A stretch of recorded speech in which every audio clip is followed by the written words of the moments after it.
એક એવો દિવસ છે કે જે માનવ ઇતિહાસમાં સૌથી સુંદર દિવસ હશે.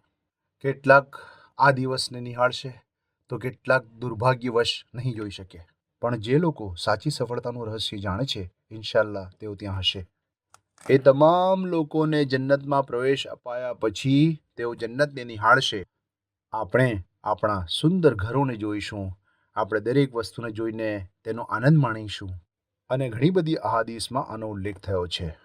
પણ મદારીજ અસ-સાલિકીનમાં ઇબ્ન કય્યમ અલ જૌઝિયા રહેમતુલ્લાહ અલૈહ દ્વારા આનો સરસ રીતે ઉલ્લેખ કરવામાં આવ્યો છે. તેમણે કહ્યું, એક બોલાવનાર સમગ્ર જન્નતમાં એક જાહેરાત કરશે, યા અહલુલ જન્નહ, હે જન્નતના લોકો, અલ્લાહે તમને એક ચોક્કસ સ્થળે એકઠા થવાનું કહ્યું છે.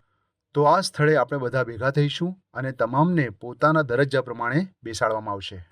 અમુક લોકો ઊંચા સિંહાસનો પર બિરાજમાન થશે, તો કેટલાક નીચે સોફા પર બેસશે, તો કેટલાક રેશમ અને શેતરંજી પર, તો કેટલાક જમીન પર બેસશે. અને ત્યાં બેઠા બેઠા આપણે વિચારતા હોઈશું કે હવે શું થશે.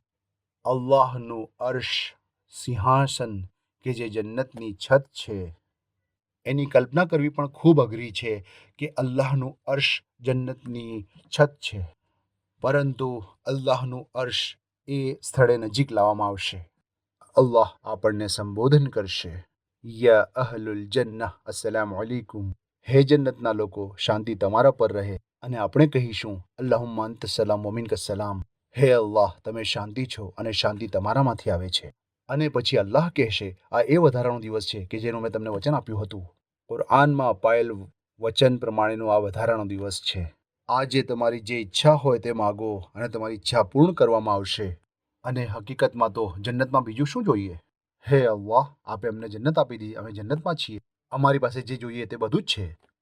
જે ખાવાનું વિચારીએ તે મળી જાય છે, જે જોઈએ તે મળી જાય છે. હવે અમને શું જોઈએ?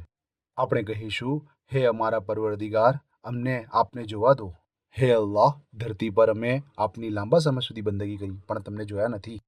આજે અમે આપને જોવા માંગીએ છીએ. અને અલ્લાહ પોતાનો પડદો હટાવશે. આ પડદાથી તેમનું દર્શન અટકી જાય છે અને સમગ્ર જન્નત પ્રકાશમય થઈ જશે. તે એટલું તેજસ્વી અને તીવ્ર હશે કે જો અલ્લાહની ઈચ્છા ન હોય તો સમગ્ર સર્જનનું અસ્તિત્વ ન રહે. અને આપણે આપણા પરવરદિગારના ચહેરાને જોઈશું. જેમ કુરઆન કહે છે, તે દિવસે ચહેરાઓ તેમના પરવરદિગારને જોઈને તેજસ્વી હશે અને તે આપણામાંથી દરેકને ઉપર લઈ જશે. આપણામાંથી દરેક, તમારે સમજવું પડશે કે સમયનું અસ્તિત્વ નહીં હોય. આપણે આનંદમાં હોઈશું પણ આપણામાંથી દરેકને ઉપર લઈ જવામાં આવશે અને આપણા ગુનાહો યાદ અપાવવામાં આવશે. અલ્લાહ કહેશે, તને યાદ છે અહીં તે મારો હુકમ તોડ્યો હતો, આ પાપ તે કર્યું હતું, તને યાદ છે પેલું ગુનાહ, તે પાપ. આપણા એટલા બધા ગુનાહ ગણાવવામાં આવશે કે આપણને એવું લાગશે કે હવે જન્નતમાંથી અમને કાઢી મૂકવામાં આવશે. અને આપણે કહીશું, મારા રબ, શું આપ મારી ઉપર દયા નહીં કરો અને એ તમામ ગુનાહો માટે મને માફ નહીં કરો? અને અલ્લાહ આપણામાંથી દરેકને કહેશે કે મારા સેવક, જો મેં તને પહેલાંથી માફ ન કરી દીધો હોત તો તું અહીંયા હોત, તું અહીં ન હોત. ફરીથી આપણે ખુશ થઈ જઈશું. તમે જોયું, આ છે અલ્લાહની દયાની હદ. જ્યારે આપણે કહીએ છીએ અલ્લાહ અર રહમાન છે, ત્યારે આપણામાં એ તાકાત નથી કે આપણે આપણી નાનકડી ખોપડીમાં આ વાતને સંગ્રહિત કરી શકીએ.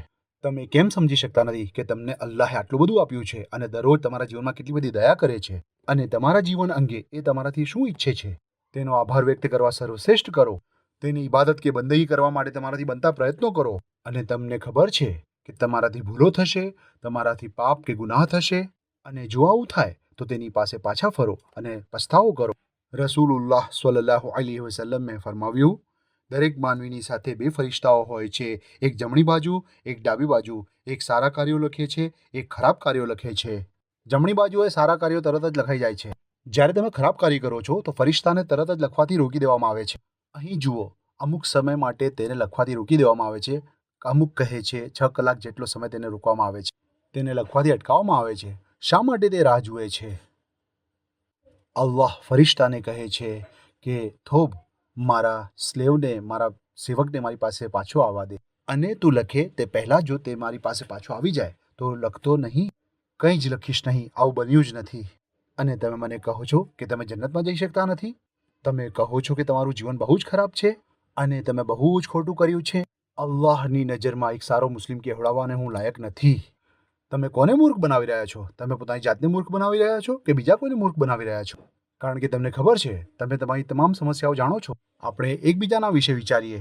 દલીલબાજીના કારણે વિખેરાઈ ગયા હોય તેવા પરિવારો વિચારે.